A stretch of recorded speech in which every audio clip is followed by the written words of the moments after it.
With plans for a new WWE superstar revealed and more, this is Wrestling Rambles. My name is John, and you're watching the Wrestling Report. Before we move on, make sure you subscribe to Wrestling Rambles with notifications on, and don't forget to like the video.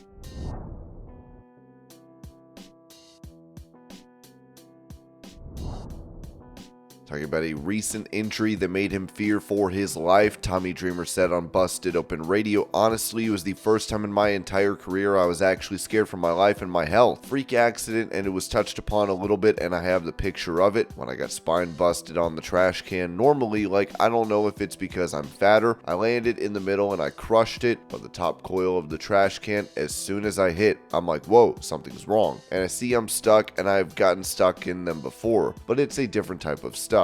I'm trying to move and I see something is sticking out of my gear, my pants, and I see it's this metal. I was like, oh my god, this is in my body. The top layer broke and it's just steel. People don't realize that every time you get hit with a trash can, those edges become like razors, but the top is a hard piece of steel. I don't know how I did not get impaled through my kidneys, and I'm like, holy this is stuck in me. As I go to grab it, Sheldon Jean ripped it out. Now, when you're impaled, you're supposed to leave the object in and go to the hospital. So the moment I do it, I check and there's a load of blood, but my outfit, I wear underwear, I wear my pants. I also, in my shirt, I have Under Armour, and my shirt, it's all absorbing all this blood. I'm like, all right, I can continue. As I continue going forward, it's still bleeding a lot, and you can see me laying on the floor, and then they cut it, but people are checking on me, and I'm like, I can finish, because there was no blood in the back. So I have, by the grace of God, however, I hit it. The wire or the steel rod went to the side, kind of went through my love handle, and then cut towards my leg, and it just severed it, as opposed to going through me. I mean, I can't even say inches of, and I mean, I was gushing blood when I went to the back and had to pull off my gear. It was like, holy crap. And I was at the show where X-Pac, to say it nicely, tore his taint, and when he pulled off his pants, it was disgusting. It was an insane amount of blood. So for me, because it was like I got stabbed, but it was different, and I had been punctured before.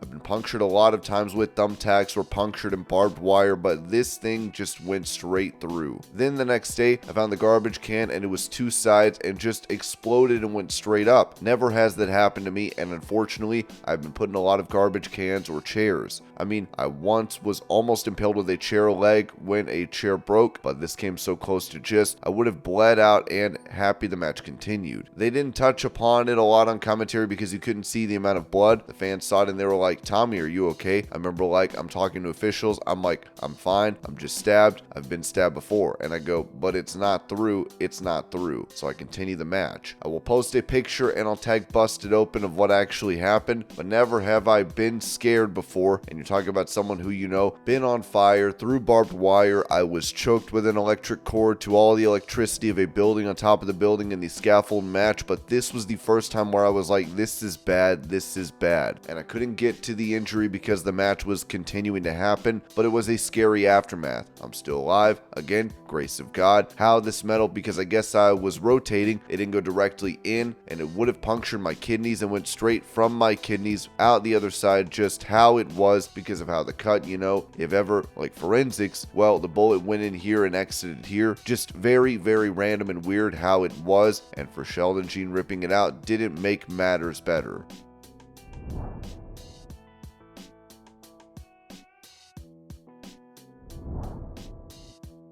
Explaining why Impact Wrestling had put more time on Sami Callihan's deal prior to his departure from the company, Sean Ross Sapp of Fightful reported that he said that originally his Impact contract was supposed to be up December 30th, 2022. However, his leg injury led to him having time tacked on. He says that things came down to the wire and a lot of people didn't even know his contract was coming up. He said that he left on good terms and that there's always a possibility he returns to Impact, as he hasn't burned bridges anywhere. He said the two sides were too far apart on terms and a deal was not reached.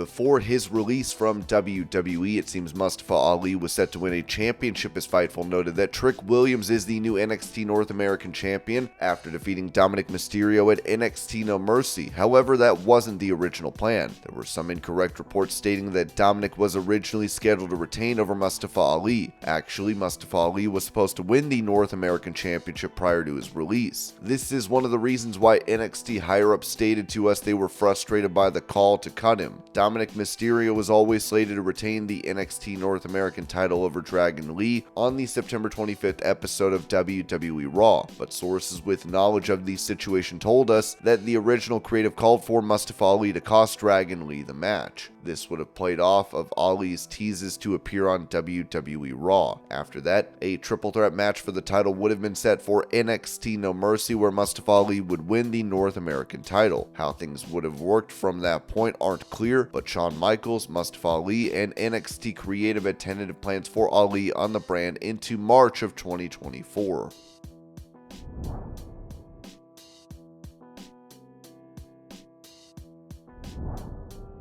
Recalling his joining of WWE, The Miz revealed on the Unbreakable podcast, "I was making a lot of money. I was making six figures. When I got to developmental, I took a pay cut because I said I can take a pay cut in this because I believe that I can make more. So I invested in myself. I've always invested in myself. I paid for acting classes, improv classes, and learning the art of professional wrestling, UPW and wrestling classes. And then I also was like, oh, where do all the big world trainers go? Gold's Gym. I worked out there, got a nutritionist. So I invested all my money I would make into myself. I bought all these t-shirts ahead of time and got them at $3 a t-shirt and sold them for $15 a t-shirt. So I wouldn't make money off them, but it wasn't to make money. It was necessary to promote myself and get people talking about me, so WWE would see that. WWE would see that. They gave me a contract. I took a pay cut, went to McDonough, Georgia, went to Louisville, and then from Louisville I got into WWE and started making the money I thought I could possibly make."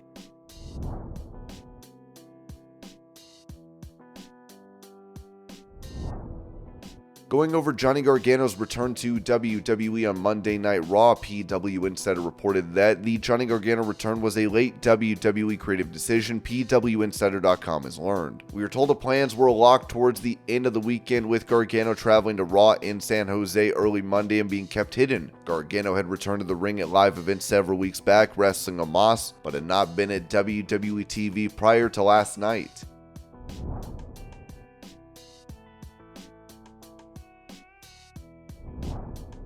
With him having his final match in WWE before making his way to AEW, Adam Copeland said this about the possibility of retirement to CBS Sports. "As I got closer to the end of the deal with WWE, retirement was a very, very real option. It was not off the table. I really sat with the idea of retirement because I truly thought, like, man, WWE gave me that night. I don't know how that gets topped. And that's still in my brain. But I guess now it's like, okay, how can I try and top it in this new environment? Honestly, that Toronto show was a send-off of that character, and it was the perfect way for that character to go out. Wrestling a guy that I've never wrestled that I always wanted to. It was just so much fun in there. That night, I'll never forget it. I'll always have that night with me. I told Sheamus that too. That will be one of the most special nights in my career, always."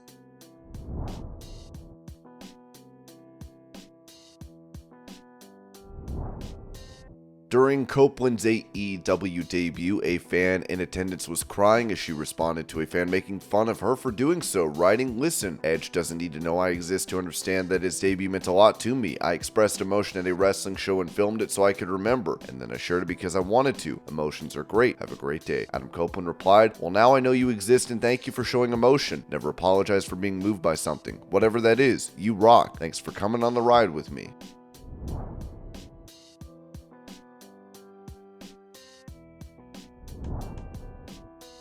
Asked if CM Punk would be welcomed in the Impact Wrestling locker room, Josh Alexander told What Culture, "CM Punk? Yeah, absolutely. I don't think you can question the guy's star power, his ability to get eyes on a product or a company. I saw Bully Ray recently say the exact same thing. You can say whatever you want about him, but I wasn't in those locker rooms seeing what had happened or transpired or the drama of everything that unfortunately occurred since his return, but I know who I am as a professional and an individual in this company, and I think I would work synergistically with a guy like CM CM Punk. Of course, we're both Bret Hart fans, so that might help, but I would love the opportunity to get in the ring with him, have a program with him in Impact Wrestling or anywhere else.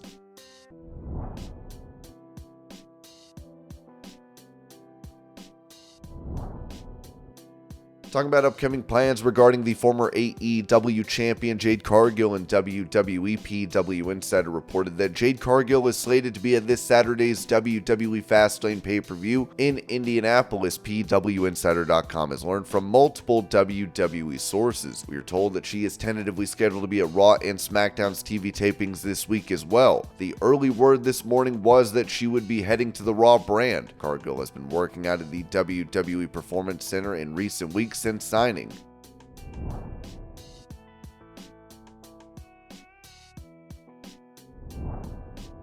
Staying on the topic of Jade Cargill, this was said about what show she will be a part of by PW Insider. The word we are hearing from WWE sources is that former AEW TBS champion Jade Cargill is currently expected to land on the Raw brand. Cargill was at the WWE Performance Center last week and is back this week again. She was not at the WWE NXT No Mercy pay-per-view over the weekend. We are told that once WWE is done promoting and hyping her signing, she'll soon be coming to TV. Some sources believe she'll be on TV by the end of the month, if not sooner. And this was your pro wrestling news update. I hope you're all having a great day. Thank you so much for watching, and I'll see y'all later.